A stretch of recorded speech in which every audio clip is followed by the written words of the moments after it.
A female pagan scientist, a bishop's angry mob, and a hapless Roman prefect who just tried to do his job. A conflict at the crossroads of all Afro-Eurasia. This is, of course, the murder of Egypt's Great Hypatia.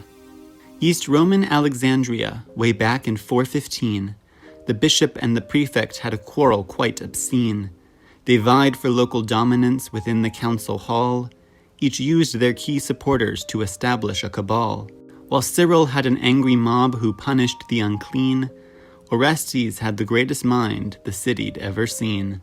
She was the Great Hypatia, the genius of her age, revitalizing ancient thought with each and every page. Mathematics to philosophy, no discipline forgot. She mastered every aspect of Neoplatonic thought. The daughter of the man who had kept Euclid's work alive, from birth the Greek Academy was where she grew to thrive.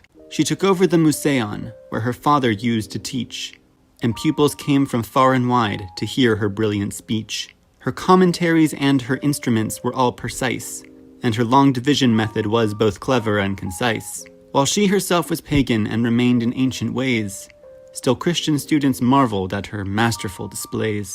For even old Theophilus, the bishop of her youth, respected her despite his claims all pagans were uncouth. Both brilliant and popular, she was the city's pride, until she learned one fateful day Theophilus had died.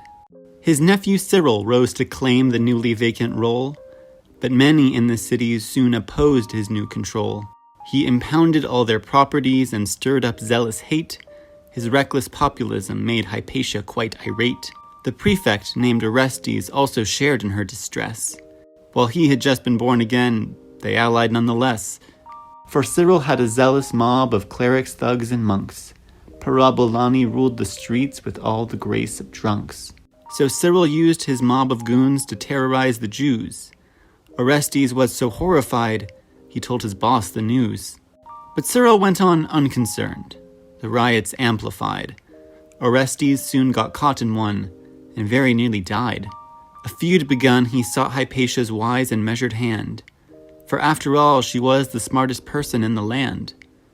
Concerned by Cyril's thuggery, Hypatia made it clear. She told Orestes not to bow to Cyril's tools of fear. Orestes found her counsel wise. He would not call for peace. They'd work within the council to make Cyril's sway decrease. Though fragile and conflicted, their new coalition grew, Hypatia's clout and cleverness oft serving as the glue.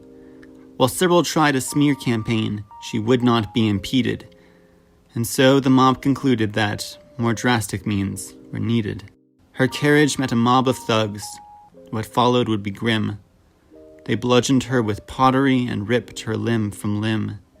The streets of Alexandria were stained with hellish gore, and just like that, the greatest living thinker was no more. Co-emperors Honorius and Theodosius too investigated Cyril and his zealous retinue. Their edict said Parabolani now would serve the prefect, but Cyril's own acquittal was most certainly a defect. Hypatia gone, Orestes lacked her wisdom and support. His list of close associates increasingly grew short. And so, as Cyril once again did fan the flames of strife, Orestes fled, and Cyril ruled the city's public life. Her death has since been mobilized for many different ends, due to its circumstances and to those which it transcends. A parable of tragedy we pass on to our youth, Hypatia as a martyr for philosophy and truth.